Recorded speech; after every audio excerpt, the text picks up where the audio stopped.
बाजार में high sugar और हाई फैट वाले प्रोडक्ट्स की भरमार है, जिनके लुभावने विज्ञापन खासकर बच्चों को तेजी से अपनी ओर खींचते हैं। लेकिन क्या आप जानते हैं कि ये प्रोडक्ट्स मोटापा, डायबिटीज और हार्ट जैसी गंभीर बीमारियों को बढ़ावा देते हैं। और फिर तमाम आंकड़े हमने जी बिजनेस पे तमाम शोज के जरिए आपको बताए हैं कि कैसे इस तरह के खाने पीने के कंजम्पशन से इंसान और खास तौर से भारतीय मोटापे, डायबिटीज, हार्ट और कई तरह के कैंसर्स की चपेट में जा रहे हैं। यह मुद्दा सांसद मिलिंद देवड़ा ने हाल ही में संसद में उठाया सवाल के रूप में और कहा कि जब शराब और सिगरेट के विज्ञापनों पर रोक है तो फिर ऐसे हानिकारक प्रोडक्ट वाले विज्ञापनों पर रोक क्यों नहीं है। याद रखिए, प्रोडक्ट्स पर रोक नहीं, उनके विज्ञापनों पर रोक, क्योंकि इस तरह के विज्ञापनों के असर से बच्चे बहुत जल्दी इस तरह के हाई शुगर, हाई फैट वाले प्रोडक्ट्स की ओर खींचे चले जाते हैं और माँ बाप भी लाचार नजर आते हैं और फिर उनके बचपन पर जो वार होता है इस तरह के खाने का, उसके कॉन्सिक्वेंसेस हम सब जानते हैं। मेरा नाम है दीपक डोभाल, आप देख रहे हैं आपकी खबर आपका फायदा। विस्तार से करेंगे आज अब इस पर चर्चा। पहले ये रिपोर्ट देखिए, मैं लौट रहा हूं बहुत खास मेहमानों के साथ।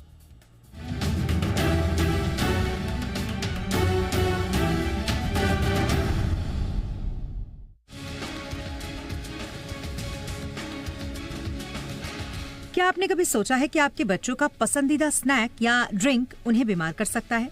वो colourful packaging, cute cartoon characters और लुभावने विज्ञापन बच्चों को इतनी आसानी से अपनी तरफ खींच लेते हैं कि हमें अंदाजा ही नहीं होता कि वो धीरे धीरे एक मीठे जहर का शिकार हो रहे हैं। भारत में बच्चों और युवाओं के बीच जंक फूड और शुगर लोडेड ड्रिंक्स की बढ़ती लत अब गंभीर स्वास्थ्य संकट का रूप ले रही है। इस मुद्दे को शिवसेना सांसद मिलिंद देवड़ा ने संसद में उठाया। उन्होंने कहा कि हाल ही में प्रधानमंत्री नरेंद्र मोदी ने मोटापा घटाने के लिए विशेष अभियान पर जोर दिया। ये भारत के लिए बेहद जरूरी है क्योंकि मोटापा अपने साथ कई बीमारियां लेकर आता है। देवड़ा ने कहा कि भारत को भी सिंगापुर, जापान जैसे देशों से सीखना चाहिए, जहां मोटापे के खिलाफ सख्त अभियान चलाए गए हैं और सकारात्मक नतीजे भी इसके दिख रहे हैं। 2019 में सिंगापुर पहला ऐसा देश बना जिसने जंक फूड विज्ञापन पर बैन लगाया। सिंगापुर में हाई शुगर ड्रिंक्स और प्रोडक्ट पर चेतावनी लेबल अनिवार्य है। जापान में 40 साल की उम्र के बाद कमर मापना अनिवार्य है। ज्यादा मोटापा होने पर स्वास्थ्य परामर्श और ट्रेनिंग दी जाती है। यूके में अक्टूबर 2025 से दिन में शुगर युक्त फूड के विज्ञापन पर बैन लग जाएगा। ग्रेनोला, मफिन और मीठे योगर्ट जैसे हेल्दी दिखने वाले उत्पाद भी प्रतिबंधित सूची में हैं। चिली में 2016 में काले अष्टकोणीय चेतावनी लेबल लागू किए गए। भारत में अभी इस दिशा में ठोस कदम नहीं उठाए गए हैं। हालांकि सुप्रीम कोर्ट में अगस्त 2024 में एक याचिका दायर की गई जिसमें फ्रंट ऑफ पैकेज लेवलिंग यानी FOPL की मांग की गई। सरकार से ये भी अपील की गई कि चीनी और नमक की सीमा तय की जाए और जंक फूड विज्ञापन रेगुलेट हों। नीति आयोग ने सुझाव दिया कि हाई शुगर ड्रिंक्स और स्नैक्स पर टैक्स लगाया जाए। विशेषज्ञों का कहना है कि अगर अभी कदम नहीं उठाए गए तो भारत को जल्द ही एक ओबेसिटी एपिडेमिक का सामना करना पड़ सकता है। शुगर युक्त और हाई फैट फूड का बच्चों पर गहरा असर होता है। द लैंसेट में प्रकाशित 2023 की रिपोर्ट के अनुसार हाई शुगर और फैट युक्त आहार से टाइप 2 डायबिटीज और हार्ट डिजीज का खतरा 30% तक बढ़ जाता है। हाई फ्रुक्टोज कॉर्न सिरप यानी HFCS जो सॉफ्ट ड्रिंक्स और पैकेज्ड फूड में इस्तेमाल होता है, डायबिटीज का खतरा 20% तक बढ़ा देता है। ट्रांस फैट जो फास्ट फूड और बेकरी प्रोडक्ट्स में होता है, इंसुलिन रेजिस्टेंस को बढ़ाकर डायबिटीज का खतरा दुगना कर देता है। WHO की रिपोर्ट के मुताबिक ट्रांस फैट पर प्रतिबंध लगाने से हर साल 1.8 लाख मौतें रोकी जा सकती हैं।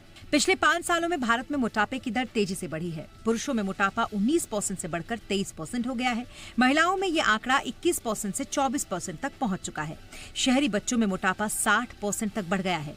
राष्ट्रीय परिवार स्वास्थ्य सर्वेक्षण यानी NFHS के अनुसार भारत में हर 10 में से 3 बच्चा ओवरवेट है, जो एक खतरनाक संकेत है। रिसर्च बताती है कि टीवी और ऑनलाइन विज्ञापन बच्चों के फूड चॉइस पर सीधा असर डालते हैं।